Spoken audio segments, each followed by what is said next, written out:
경매스쿨 현미경의 치우입니다. 염입니다. 오늘은 이 대지 위에 건축물이 있는데 대지만 경매에 나오고 건축물은 나오지 않았어. 보통 이런 물건 같은 경우에는 지상권이 설정이 되기 때문에 쉽게 들어갈 수가 없는데 건물이 상태가 어떠냐에 따라서 또 다른 가치를 내뿜는 거기 때문에 얼핏 보면 지분 경매 같은데 지분 경매가 아닌 그런 경매 물건을 하나 가지고 왔습니다. 그러면 지분 물건이 아니고 법정지상권이 문제가 될 수 있는 그런 사건인가 보네요. 그렇지. 자, 어떤 사건인지 같이 확인해 보도록 하겠습니다. 2023 타경 87206 사건이고요. 소재지는 경기도 화성시 송산면에 위치해 있습니다. 용도는 대지이고요. 제시외에는 안 나와 있고 이 토지 면적이 283평으로 되어 있습니다. 감정가가 4억 정도 되고요. 두 번 유찰돼서 1억 9,700의 최저가로 시작을 했는데 3차 때 8명이나 유찰을 했네요. 그리고 낙찰가가 2억 6,700만 원으로 되었습니다. 돈도 많아. 대출도 안 나오는데. 그렇죠. 보통 법정지상권이 문제가 있는 것들은 대출이 전혀 나오지 않습니다. 근데 대출이 안 나온다는 걸 저 8명도 다 알고 있을 거 아니야. 그렇죠. 그러니까 8명은 대출이 안 나온다는 사실을 알면서도 내가 잔금 낼 수 있다 해가지고 지금 들어온 물건이거든요. 그렇죠. 감정평가를 보겠습니다. 토지가 4억 260만 원 정도로 감정이 되어 있는데요.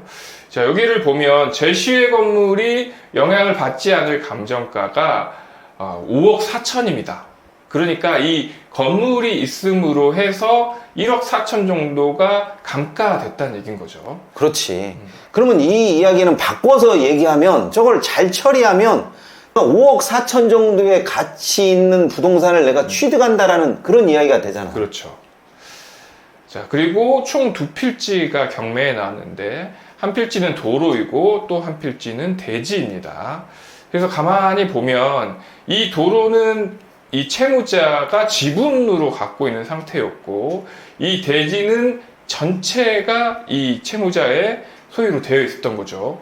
그래서 이 물건은 일부 지분 경매인 사건인 거죠.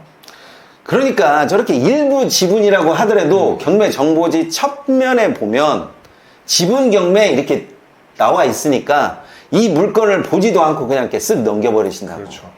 그리고 사실상 이 물건은 대지만 쓸 수가 있기 때문에 저 249평만 온전하게 내가 취득한다라고 생각을 하셔야지 이 도로 지분까지 합쳐가지고 생각하는 것은 너무나 또 앞서 나가는 그런 생각입니다. 그렇죠. 결국에는 이게 건물이 없다고 하더라도 그냥 나대지라고 하더라도 그냥 이 토지 자체의 가치는 없다고 보고 여기에 포함된다고 봐야겠죠. 그렇지. 자, 이 토지에는 제시의 건물이 하나 있는데 단독주택이라고 되어 있고 이 단독주택은 매각에서 제외되었다고 나와 있습니다. 이 매각에서 제외하는 이 단독주택에는 또 임차인이 한 명 들어가 있네요. 근데 이제 이 건물이 준공 허가를 받지는 않았는데 임차인이 있다. 누가 봐도 소유자지. 누가 준공 허가를 받지도 않는 그 물건에 임차를 한다? 쉽지 않잖아. 그렇죠. 그러니까 이제 저기에서 살고 있는 사람이 소유자니까 저 사람하고 어떻게 협상을 하느냐에 따라서 이 물건의 가치가 달라지는 거죠. 자, 무허가 건물이라고 하더라도 지금 전입은 2018년에 되어 있네요. 그러면 2018년 이전부터 건물이 있었다는 거겠죠. 자, 이 토지의 소유권은 2005년에 되어 있고요. 이거는 지분이라고 적혀 있는 거 보니까 도로에 대한 등기인 것 같네요. 그렇지. 자, 이게 무허가 미등기 건물입니다. 근데 건물이 다 완공이 됐어. 그리고 보기보다 깔끔하네요. 생각보다. 신축이잖아. 그렇죠. 그리고 또 여기 차도 한 대 들어가 있고요. 그러면 이제 저기에서 살고 있는 사람 같은 경우에는 우리가 땅은 내 거니까 저 건물도 철거 소송을 해가지고 철거하는 게 맞는 것 같은데 그렇게 할 필요가 없잖아. 설령 철거 소송을 진행한다고 하더라도 철거 판결은 나지 않습니다. 그러면 보통은 지료로 판결이 나겠죠. 저 땅의 지료가 자꾸 얼마이냐고 물어보시는 분들이 있는데 이것은 이제 판결에 따라서 다르겠지만 보통 대지 위에 있는 건물은 우리가 생각하기에는 사용료가 많을 것 같아도 그렇게 사용료가 많지는 않아. 그렇죠. 그런데 소송을 진행할 때 아까 법원에서 한 감정가 그 중에서 제시 건물이 없을 때 감정가가 지금 5억 정도 됐었잖아요. 그 감정 금액으로 감정이 될지 아니면 법원에서 나온 그 4억 정도의 감정이 될지는 또 해봐야 되는 거니까. 그것에 대해서 뭐 미리 판단을 내려볼 수는 없지만 그래도 이 건물이 신축이기 때문에 그런 부분에 있어서 압박을 해서 뭐 상대방하고 좋게 협의가 되는 그런 쪽으로 하시는 것이 좋지, 저 건물을 철거해서 내가 이득을 얻겠다? 아마 그런 전략으로 달려드신 입찰자는 없겠지. 그렇죠. 건물을 보니까 정말 깔끔하게 생겼어요. 그리고 이거는 최근에 얼기설기 지어놓은 것 같네요. 조그만 창고로. 그리고 뭐 정화조 환풍기도 보이고요. 자, 이 도로는 지분으로 되어 있는 상태이고 지금 여기 주택이 들어있는 이 필지만 온전한 하나의 필지인 거죠. 자, 인근에는 아직 주택이 들어차진 않았지만 이 아래쪽에는 그래도 하나씩 들어오고 있는 것 같습니다. 그러니까 이제 저 근방은 저런 단독주택 부지로 뭔가를 건축을 하고 또 저런 식으로 마을을 조성하려고 했었던 것 같아. 그런데 저런 식으로 한번 저렇게 넘어지게 되면 저 주변이 쉽게 차지 않는 그런 특성도 있어. 자, 입지를 보니까 사강 근처에 있네요.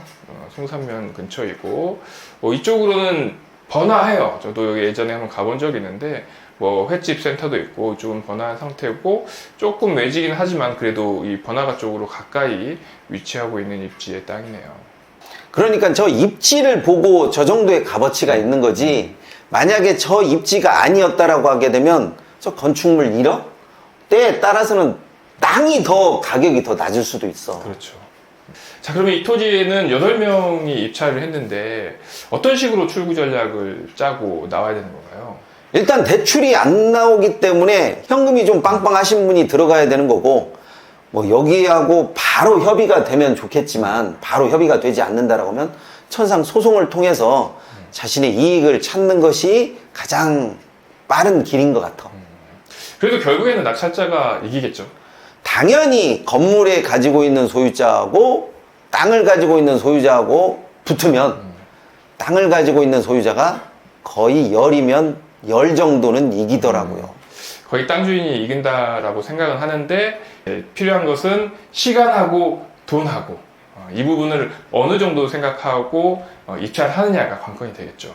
그래서 이런 물건 같은 경우는 당장에 어딘가에 돈을 쓸 수 있는 사람, 또 대출이 나오면 힘든 투자자는 이런 물건을 조금 지양하시고, 정말로 대출이 나오고 손바꿈이 빠른 그런 물건들을 봐야 될 사람들은 이런 물건을 보시면 안 돼. 네, 이번 시간은 여기까지 하도록 하겠습니다. 감사합니다.